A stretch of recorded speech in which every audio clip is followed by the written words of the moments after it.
కుమారి మరణం నన్ను కృంగతీసింది. స్తబ్దంగా అయిపోయాను. పిల్లల మీద బెంగతో కాలి బొగ్గైన కుమారినే కళ్ళ ముందు కనిపిస్తోంది. గాయత్రి, చూసావా ఎలా చనిపోయాను? ఇక నా కొడుక్కి అమెరికా నుంచి ఇండియా వచ్చే అవకాశమే లేకుండా మంచి శిక్షే వేశానుగా అంటూ పిచ్చిగా నవ్వుతూ కలల్లోకి వస్తుంది. అసలు కుమారి ఎందుకు చనిపోవాలి? ఎంతకు రాని కొడుకు మీద మమకారం పోలేదు. అతని కోసం ఎదురు చూడటం, ఏడవటం మానలేదు.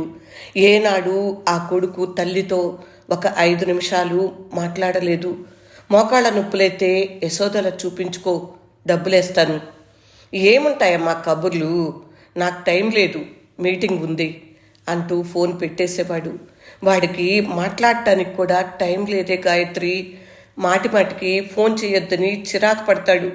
వాడి ముఖం కూడా మరిచిపోయానే అంటూ తనని పట్టుకుని ఏడ్చేది. నా పరిస్థితి ఏంటి రేపు? ఎంతైనా మనిషినే కదా, ఈ దూరాలు గాయపరుస్తాయి. కుమారినైతే కాల్చేసి మసిబొగ్గు చేసి పడేశాయి. నాకు భయం వేసింది. నా కళ్ళ ముందు ఒక్కసారిగా అమెరికా వెళ్లే విమానం కనపడింది. ఫ్లైట్ అంతా దాదాపు ముసలి దంపతులే.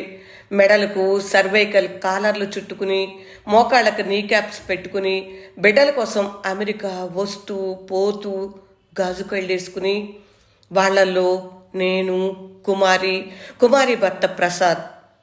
అమెరికా వెళ్లే ముసలి జంటల్లో కొందరు కొద్ది సంతోషంగా, చాలామంది నిరాశగా, మరికొద్ది మంది అభావంగా కనిపిస్తారు. బీపీలకి, షుగర్లకి మందులు, ఇంజక్షన్లు ఫ్లైట్లోనే తీసుకుంటూ ఉంటారు. ఎందుకు వెళ్తున్నారో, ఎక్కడికి వెళ్తున్నారో, ఎన్ని రోజులు ఉంటారో ఒకళ్ళతో ఒకళ్ళు చెప్పుకుంటూ ఉంటారు. గాజు కళ్ళేసుకుని వడిలిన కండరాలు, ముడతల పడ్డ చర్మము, కంపిస్తున్న దేహము.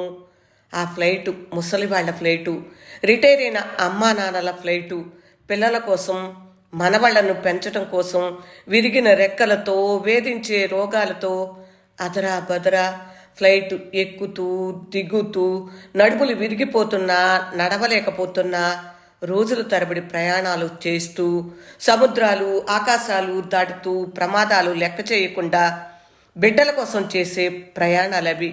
వృద్ధుల ప్రయాణాలు, వృద్ధ ప్రయాణాలు, వృధా ప్రయాణాలు.